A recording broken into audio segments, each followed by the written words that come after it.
Hello and welcome. This is going to be my Criterion 50% off sale at Barnes & Noble. This is actually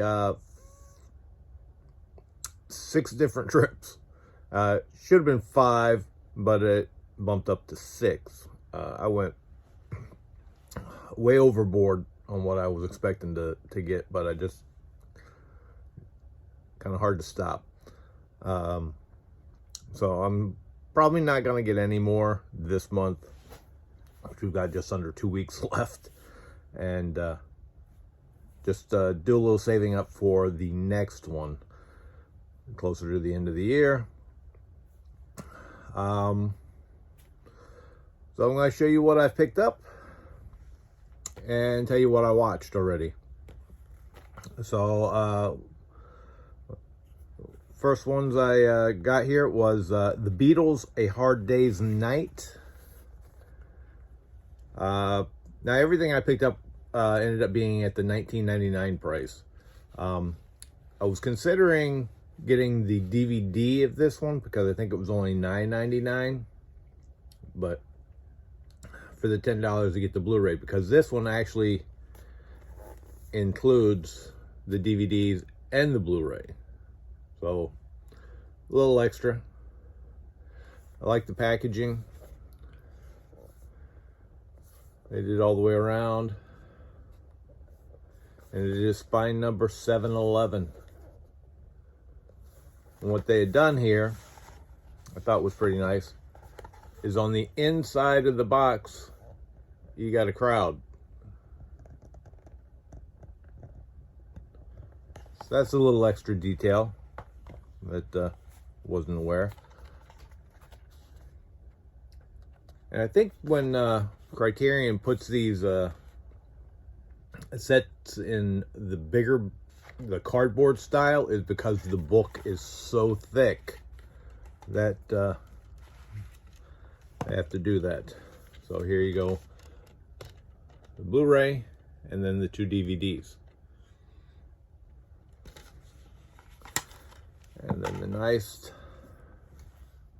and you can see how thick that is.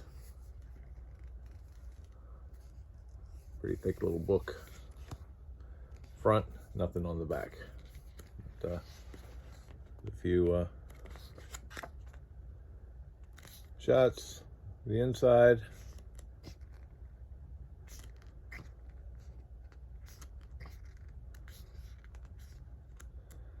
I did watch this. I did enjoy it. Since it was the Beatles, I didn't actually have any videos of anything of the Beatles. So that was the first pickup, Spine 711, Hard Day's Night. Next title I picked up here is Spine number 903, Jabberwocky, Terry Gilliam film. This is something else I do with any of these titles I get, with the little round sticker on the Criterions that say director approved. Actually, it looks like a signature. I save those. I peel those off very carefully and I put them back on the case. For some reason, I kind of like those a little bit on there. That's something I try to do.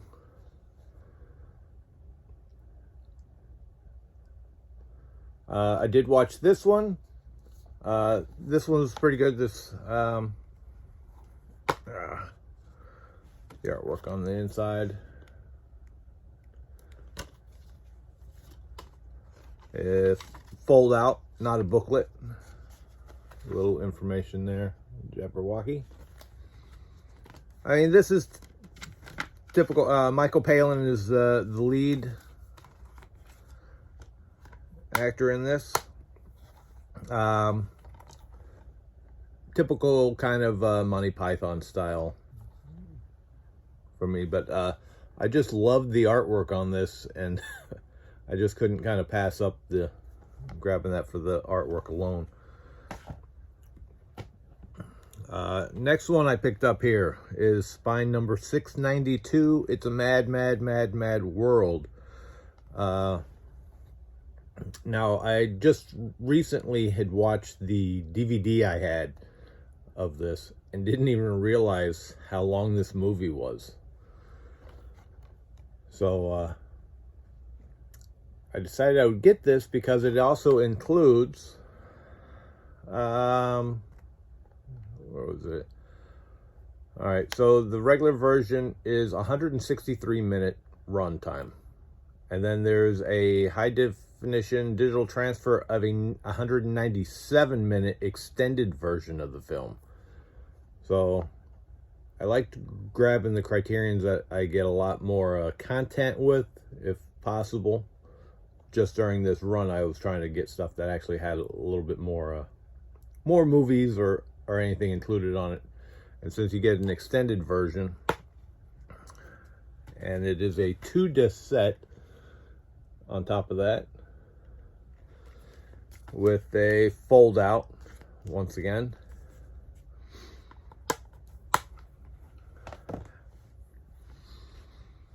Another title I picked up that I was finally glad to find, because all I was seeing was DVDs. And all I've heard was good things about this, so I've watched this as well. And that is Spine 591, 12 Angry Men. This was really good, black and white. It also includes a television version of this from a Hamilton Beach program, I guess is what it was. Don't see if protecting it to the play of a I don't see where it says that. 1955 teleplay of 12 Angry Men from the series Studio One, with an introduction of a curator at the Palin Center for the Media.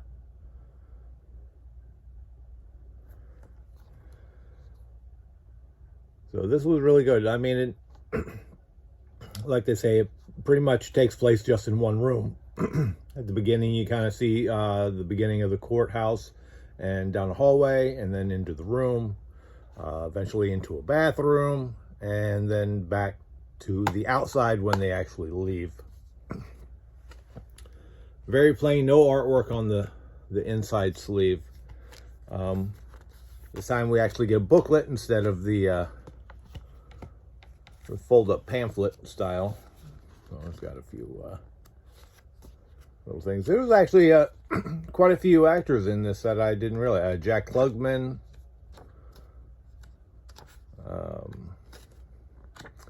The television series one, who was it?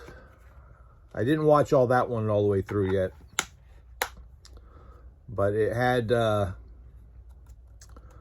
guy who was the landlord from Three's Company in that one. So looking forward to watching that again. Well, watching that one through, the other version. Next film that I picked up was actually the newest title in the collection, and that is Spine number 1075, and that is Fast Times at Ridgemont High. Another classic with a full cast of celebrities in their early time. Let's see, was there anything standing on here? I don't think there was. Also includes a television version of the film from the 80s, featuring deleted and alternate scenes. So I kind of like those just to see how they butcher them up and change things around. Into inside artwork. And once again, this one actually has a booklet instead of the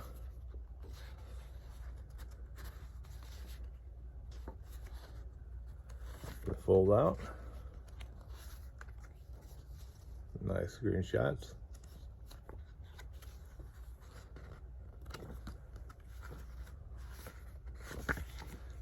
On to the next one. Next one here that I found was Spine 545, and that is Easy Rider. I think I watched this long time ago. Don't remember anything about it, but you know, motorcycles, into that. And then when I found out, I mean, I knew Peter Fonda was a star in this, Dennis Hopper and Jack Nicholson, and it is directed by, wasn't it directed, I said it on there somewhere, written by Peter Fonda, Dennis Hopper, and Terry Southern. I believe it was, what? Yeah, and directed by Dennis Hopper. So that really kind of made that a bit more interesting. I like the artwork on the cover. Been nice for the bike. The artwork on the inside. Pop this open because this has got a nice bigger image. There you go. And I always kind of like how you can just see the Criterion C in all the artwork. It's lightly put in there. And this is a pamphlet style again.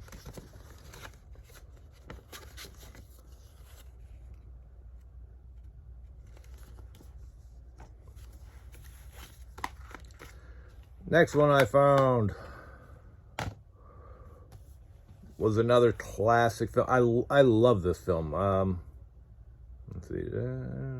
Yeah, I didn't have. Well, Fast Times at Ridgemont High I actually have on HD DVD as well.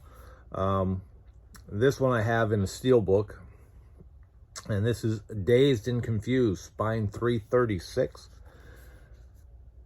And I really like the artwork on this package. Very 70s style. Once again, another group of a lot of celebrities. You get some different artwork when you slide out through the holes. You can see in there a little bit.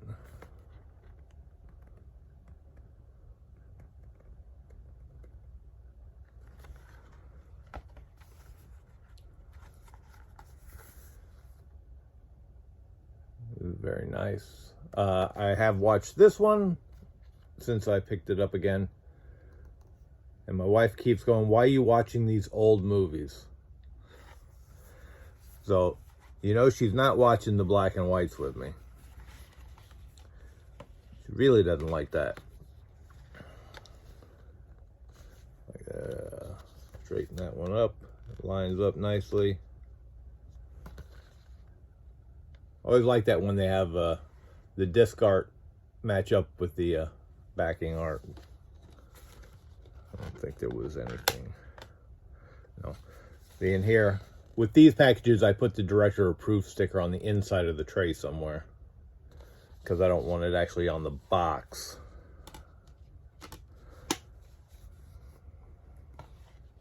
Then here's the nice thick booklet,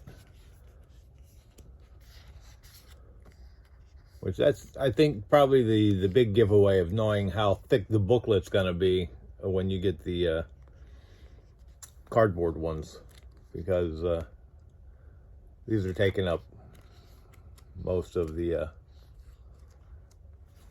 space. Also includes a poster in this one.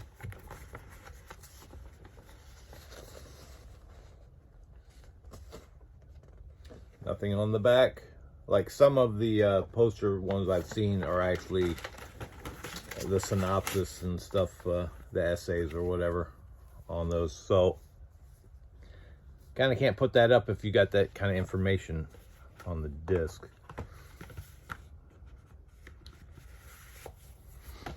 Now, let's see.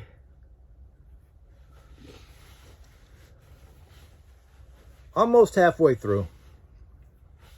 Now, the next three are all from the same director. Going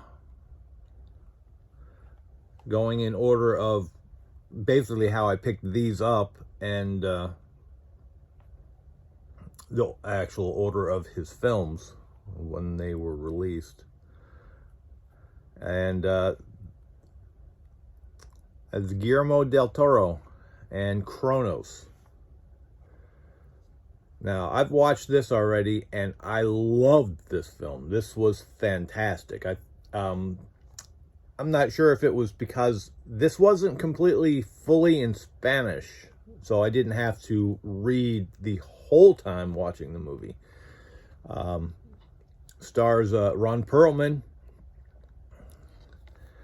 and so there's a lot of English in this because of him, and one of the other guys speak English in it quite a bit. Really nothing fancy on the inside, just a solid color, which is better than white being in there. But this is technically kind of like a vampire film, because that's what happens. But you can see that's the Kronos device that attaches itself. It actually looks like a little round box, but there's a shot. Young Ron Perlman. This was from 1993. I watched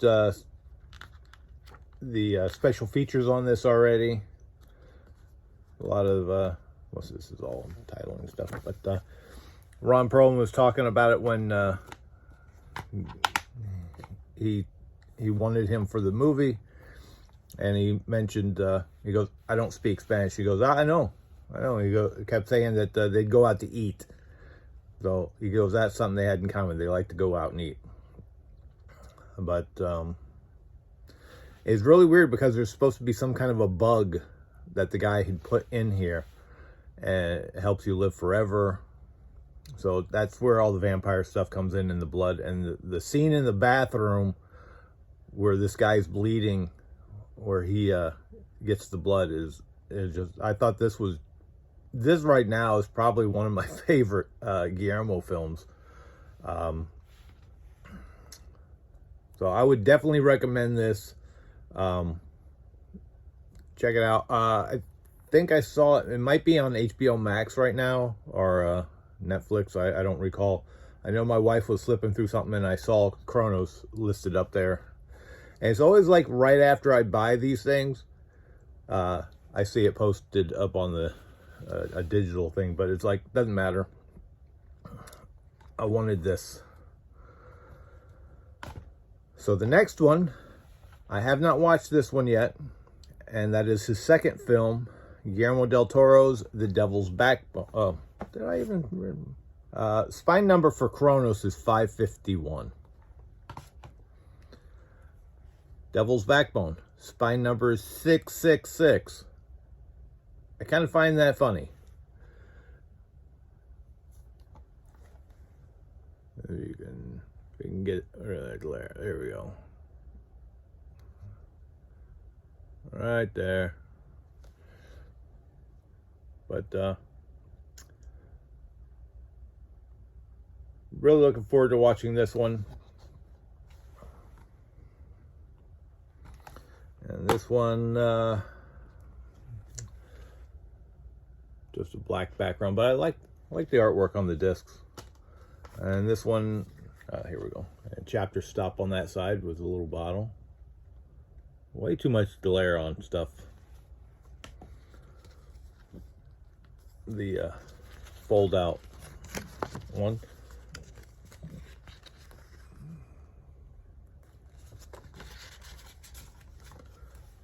I know this one is supposedly all Spanish, so I gotta take time while I'm focused so I can just do a lot more reading.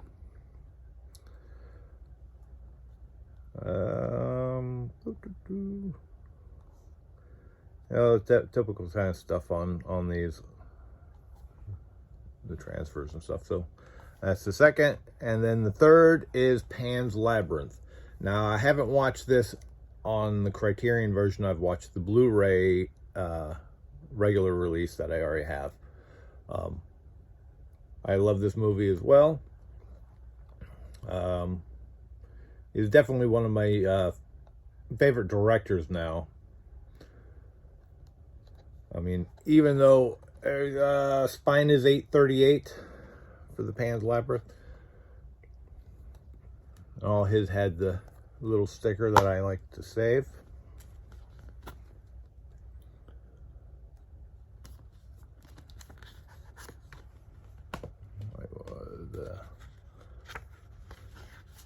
What was that one?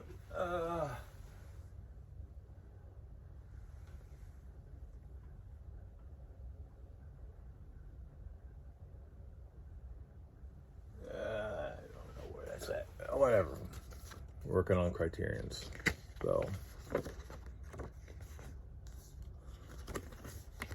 And then this was a really good film.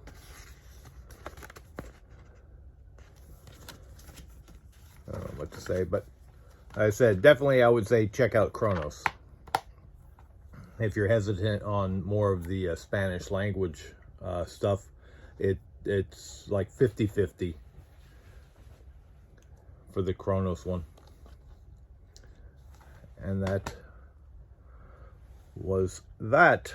Then the next ones are all Chaplin. All Chaplin films. And these are in order of how I purchased them. The City of Lights, which was one of Pladex's recommendations to watch. This was one of the first ones I picked up because the store that I was at, I inspected the packaging. Like they had some that were like damaged, like, you know, where the crease sets in from the disc tray for the back. Like there was a crack in one, or they wouldn't have something of something else. So that was the other determination of how I was picking stuff up. I just wasn't picking anything up. The artwork on side. Actually, yeah. I don't think there was anything under the tray. Oh, yeah, there was. The flower girl. This is a really good, very good film.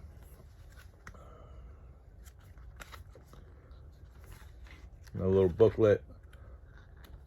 More reading. Really like the only photo inside. And that is Spine 680, The City of Lights. And did enjoy watching that so much I went and bought another Chaplin film. That is The Gold Rush. This has the 1942 and 1925 versions.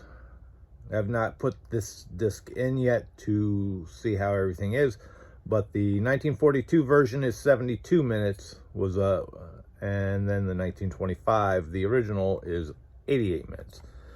So cut out Spine 615.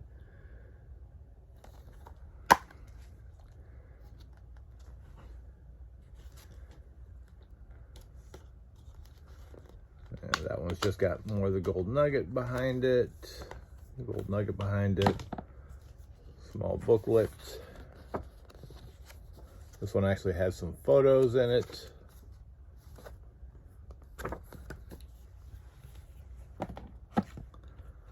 So I'm looking forward to watching that one. Then the next one I picked up because it seemed to be harder to find, that I don't really recall seeing the cover anytime I had been at Barnes & Noble looking around. And that is Monsieur Verdoux, which is Spine 652 in the Chaplin film.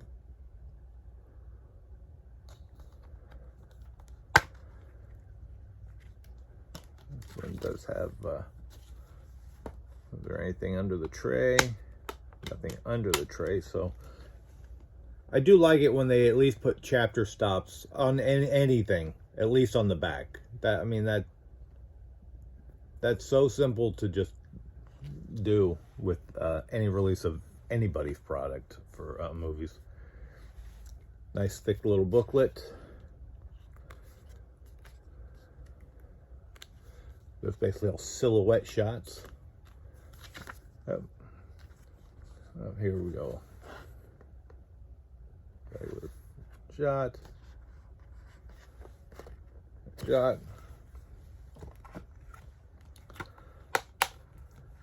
Next Chaplin film, The Circus, Spine 996.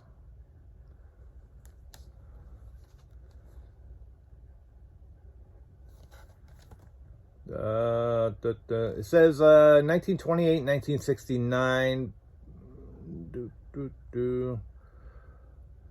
So I think it's actually what it is the 1928. Since it's the actual release year, and then 1969 is the re-release. So they re-released it. 4K digital restored Charlie Chaplin's 1969 re-release version of the film, featuring an original score by Chaplin with uncompressed monaural track.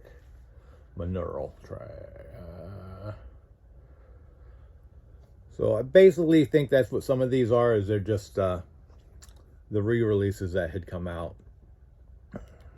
with him doing the musical scores.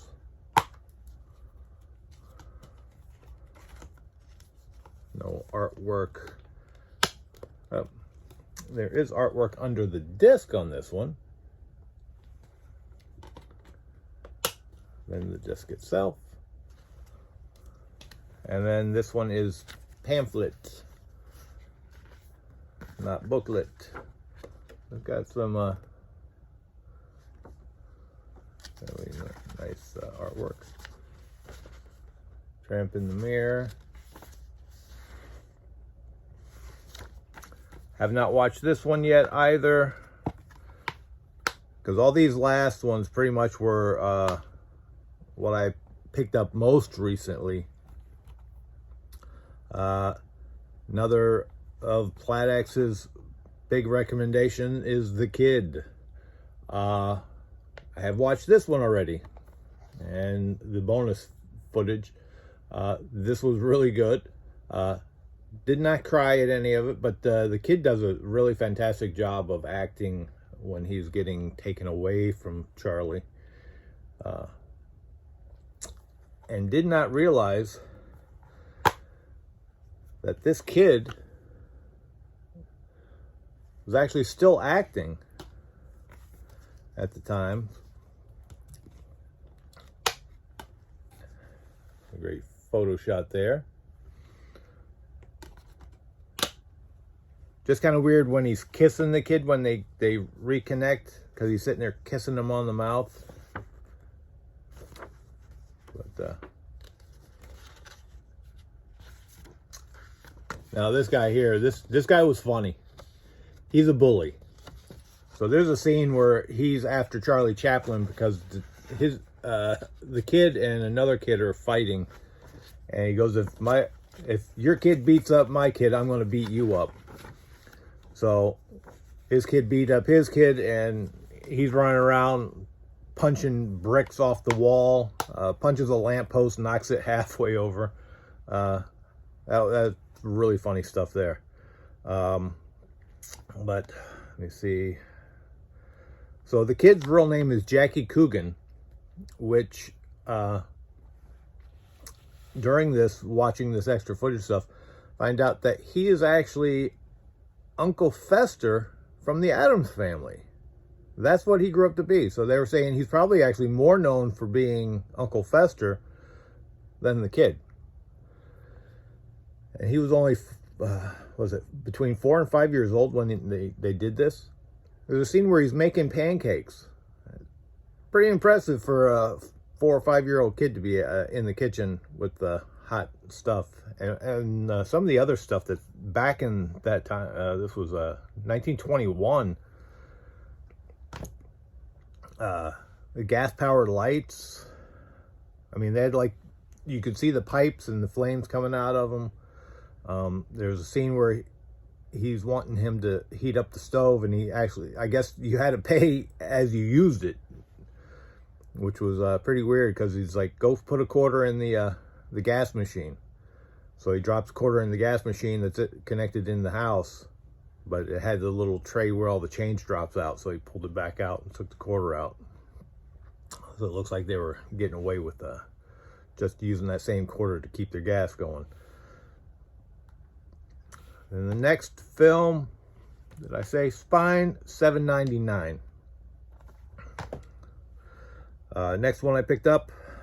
These last three I picked up just yesterday because one of the, now this was, all these pickups were done at 3 different Barnes & Nobles. One of them I could actually eliminated because when I pulled up and it was out of my way, they're going out of business on that one. They're closing that location, they said, because the landlord decided they could split that building into 2 and rent 2 locations. And that's out by the college. So to me, that's kind of stupid that you're going to eliminate something that's very big out in the college area to put 2 other little stores in. But greedy landlords. And everything at that location is listed at 25% off, but that's not an extra 25 off of this 50% Criterion thing.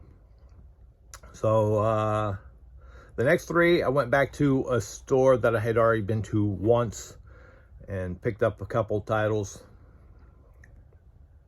And that was mainly because it was the only location stating that it had this title, which was Spine 543, and that is Modern Times. So and it also included the other titles that I was looking for. 1936, okay. I have not watched this one yet since I had just got this yesterday. Also got my, and yesterday being Saturday the 17th. Nothing fancy in there. So I got my second shot yesterday, so kind of came home and passed out.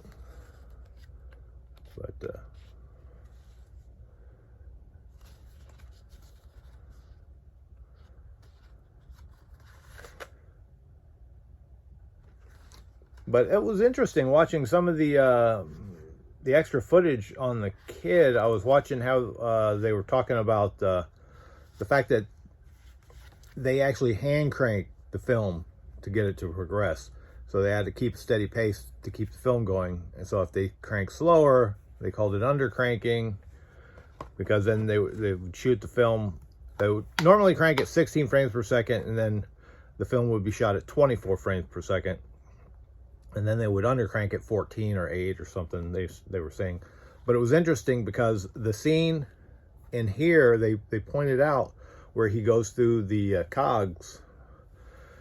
They say when you slow it down enough, you can actually see him grab a rope that pulls him up through the others. So that was kind of interesting. Something I hadn't caught. I hadn't watched this yet, but they're saying this is like one of his best. So really looking forward to watching this one. Next one, I've been wanting to pick this one up because I don't know that the cover art on this is really kind of interesting to me. I think Criterion did a good job on doing this. And that is Spine 565. And that is The Great Dictator. Kind of like the full orange, but I like the fact that you flip it up either way. And you got Adolf and you got Chaplin. So I thought that was a really neat design.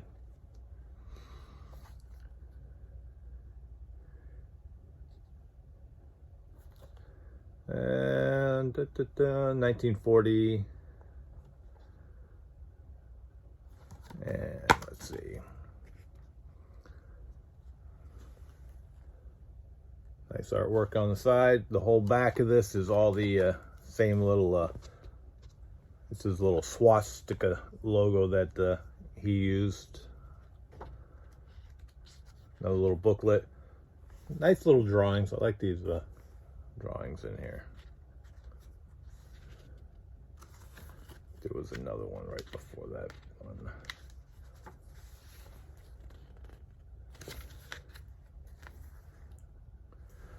Another title. And the last Chaplin film that I picked up is Limelight. I'm not thrilled on the cover. I don't like the cover artwork that much. But this will be the last one I watch, since it's actually, I think the last film he actually did, was, at least for the Criterion releases in years. And that's Spine 756, Limelight.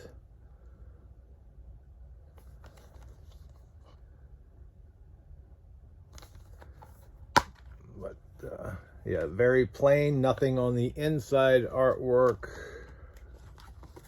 No chapter track listings, nothing. But nice thick little booklet.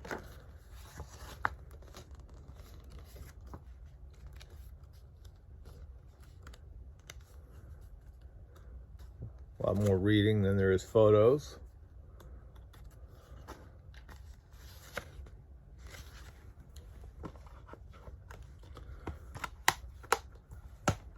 Again, a little Chaplin pin. I actually got that when Robert Downey Jr. Played Chaplin in the movie Chaplin. That was... went to an early screening when I used to work for a distributor. We would get passes to go see things, and I got this actually seeing the screening, so I actually still love this little pin. His little silhouette. You see his little cane's all bent. Oh, nice size pin. And let me see real quick. No, you right here.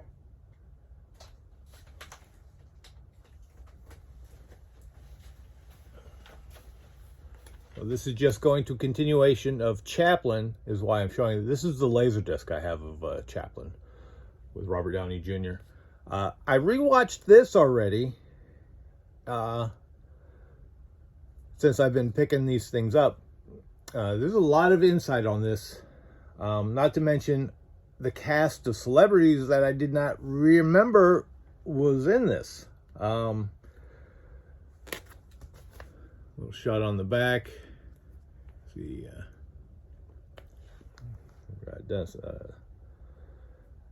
got Anthony Hopkins, Dan Aykroyd, and Kevin Kline. Marissa Tomei, they're the ones photoed on the back. So it's Robert Downey Jr., Dan Aykroyd, Geraldine Chaplin, Kevin Dunn, Anthony Hopkins, Mila Jovovich, Moria Kelly, Kevin Kline, Diane Lane, Penelope Ann Miller, Paul Rice, John Thaw, Marissa Tomei, Nancy Travis. James Woods shows up like later on in the film. He's a lawyer. I don't see a couple other names listed here, but David Duchovny is in it as the cameraman, and Mila Jovovich is in this very young, playing actually Chaplin's first wife. So that's got a big cast of characters. So I recommend this. I did pick this up on Blu-ray, which I will show in my next video. So, because that's a small amount of stuff, which would be Kino Lorber as well. But I just wanted to stick with this, but kind of wanted to show the extra little Chaplin stuff. So, once again, thanks for watching. Like, subscribe, and comments. Let me know anything that you like or out of this, or any other kind of recommendations. Actually, I technically went 2 over on what I purchased of what I already owned physically on Criterion on Blu-ray, DVD, and on Laserdisc combinations of all three. I only had 16 before, and then I just added another 18. So I kind of jumped up. Thanks again, and we'll see you.